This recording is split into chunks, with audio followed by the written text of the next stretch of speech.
Alright, anyway, while the game has decided to crash on us again, because birding is apparently something Paradox games don't deal with very well, let's have a look, say, at the diaries, because I actually wanted to, like I said before, I wanted to talk about them for a bit as well. There we go. Boom. Alright. So, first one is this whole lovely post about Peace Conference. Now, I haven't actually read this, but I think this is just the regular introduction. Hi, folks. It's been a while since our last update on future plans for HOI. Yeah, okay. I haven't seen much since Barbarossa, but that's fair. Firstly, while we'll be showing off some individual features, we're not yet ready to give an overview of the entire scope of our next release yet. This will, of course, be coming in the nearest future. Are we finally going to get that Italy DLC? Secondly, you'll be getting an early look at what we've been working on, and this comes with all the caveats you might expect, lots of work in progress designs, interface, and gameplay. Lastly, for the time being, we'll be producing these design corner style diaries every 2 weeks rather than weekly. This is likely to change as we get closer to being complete. Okay. Before I hand over, I'll give you a quick rundown of the directive for the feature we're looking at today. Peace conferences. Our primary objectives are to create a system that appropriately rewards participation, allow for conflict and conflict resolution within the scope of the conference, create a limited economy within conferences where you may have to sacrifice your overall aims in order to secure immediate concerns, and produce more realistic outcomes when the AI is concerned. I'm curious what they mean by produce more realistic outcomes when the AI is concerned. Is it like, the usual thing where the AI would puppet everybody and their grandmother and then not take any states for them, so you'd end up with like a million different countries dotted on the map? Because I can definitely see that needing improvement. Anyway, so over the past months, blah, blah, blah, I've been working on it, combined with the fact that it is a surprisingly hard interface to learn how to use. I mean, it's not difficult to learn how to use. It's, just gotta learn how to cheese it. Anyway, the first major departure we made from the old system was shifting from absolute claiming of territory to contestable claiming of territory. So kind of like the Stellaris system then. In the old PC system, once somebody claimed a state, that was it. Well, that claim would be locked in and no one would be able to interact with it further. Yeah, okay, we know that. Now players may contest the other players' interactions in the conference. This doesn't come without a cost. Contesting claimed territory will come with a point tax, and every time a contest happens, the price of interacting with that state climbs further. Okay, so essentially peace conferences, which are already a massive pain in the butt when it comes to what happens in like multiplayer lobbies, are going to get even worse. Because you'll literally have two idiots having a bidding war over the same tile. Sure, why not? I'm already looking forward to the infinite bidding war over very important tiles, such as the Maginot Line. Amazing. Or Malaya. Dude, can you imagine the bidding war over Malaya? Oh, God. Or anything with rubber or important resources. I hope they don't hardcode the AI to go after, like, certain resources or whatever, because that might become painful as hell. Like, the whole issue right now is that the AI can effectively cuck you out of getting certain provinces. What if this also kind of redirects their priorities? Now, if it's like they prioritize stuff that are either historical claims or stuff that's close to their, main territory, then fair enough. I can see that being a positive, but I don't know. I just hope I don't have to engage in bidding wars with the AI over like rubber provinces or stuff like that. Anyway, here Brazil prepares to bid on Chao Boreal, which has already been claimed by Argentina. And what does it say? Peace action cost 11, so base value is 6, multiplied by 1.83 because it's contested, which is a combination of influence and the fact that it's uncontested for 3 turns, okay?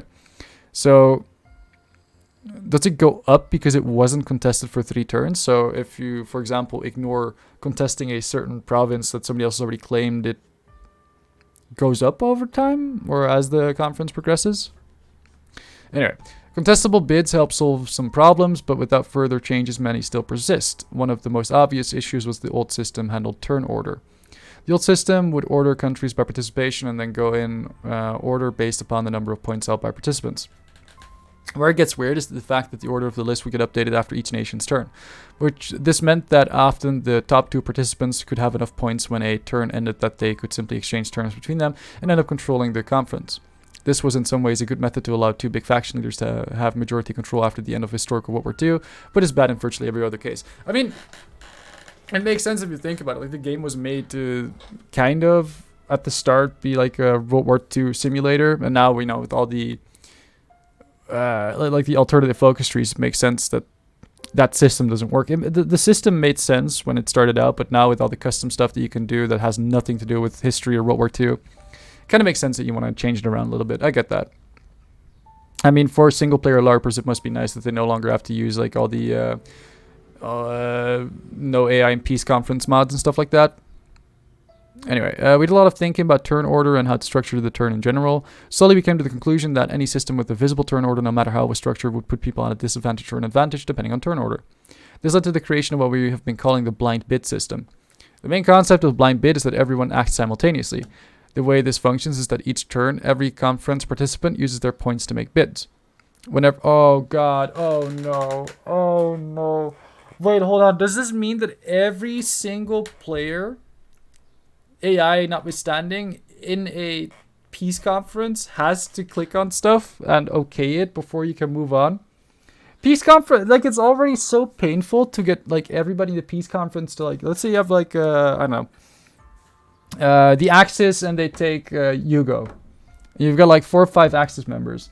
It already takes so long to get all those 5 Axis members to click on skip or end turn when it comes to Hugo.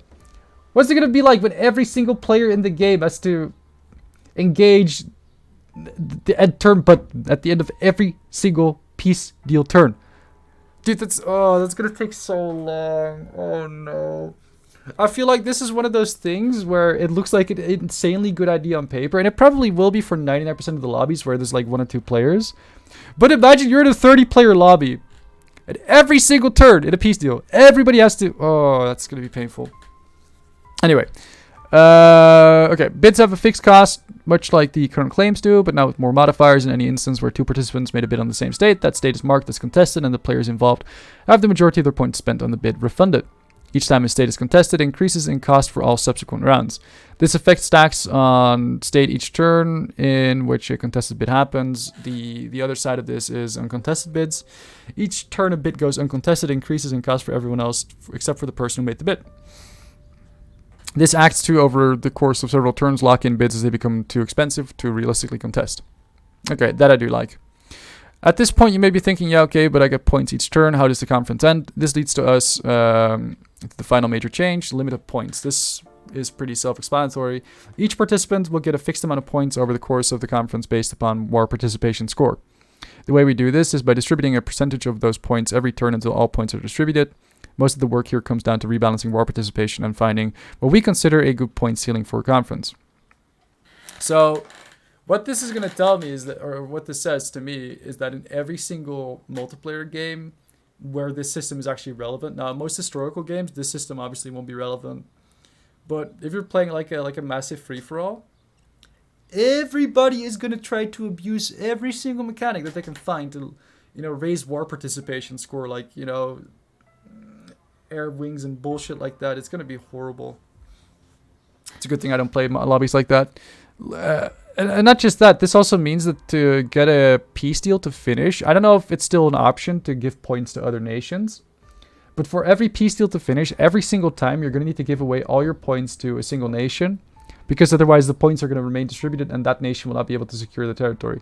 Like I said, for example, if you're like playing a historical game and Italy gets, I don't know, all of Yugo, for example, every single time you have to give all the points to Italy because otherwise they cannot take Yugo, which is... I mean, like I said, on the one hand, it seems like a cool system when the AI is involved, but it seems like a horrible system when other players are involved. Unless, it's a smaller lobby where it's doable. Beyond the big 3 changes listed so far, we have a number of smaller tweaks, adjustments, and rebalance the overall cost of interactions or participation. However, the topic is not worth going into at this point. It's still very much work in progress. Well, like I said, this seems like... Okay, so here's the frequently asked questions. Let's have a look at this. So far, AI results are significantly less ugly. The AI's primary weighting mechanism is based on discount rather than price, with price only used to break ties. It might sound small, but this allows us to have a lot more control over how the AI performs in conferences. Yeah, okay, so used to be that the AI obviously always picked the option to like puppet everybody because it's the cheapest option, right? So you can stack most of them. Especially if you don't hold the territory, because in peace deals, if you hold territory, it's going to be more expensive for everybody else to take. So it makes sense. I like that. I I assume having a claim or a war goal makes certain demands cheaper for that nation. Okay, that's cool. I like that. I like that. Can you detail any peace AI changes? No explicit details, but broadly, yes. Okay, so they're more likely to now just take stuff on their borders, like we said as well. That makes sense. You guys are aware that I literally have HOI4 single player open in the background. I hope.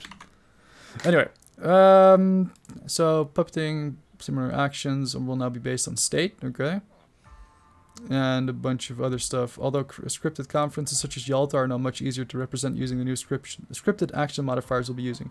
So does that mean that they're going to hardcode certain peace deals on historical? I mean, I would like to see that. It's a little more LARPy. And to that respect, like, I don't mind them adding all of this for the single player LARP.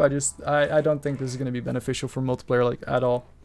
But, for, you know, for this, like I said, single player LARP wise, I think this actually is a great change, because current peace deals are just horrible, and nobody likes seeing all their border gore at the end of the game when you finally whack Germany or the other way around. This is just better. I like it. Alright, cool. So that was the peace conferences one. Alright, I'm gonna pop back into the game. We can look at the other one later.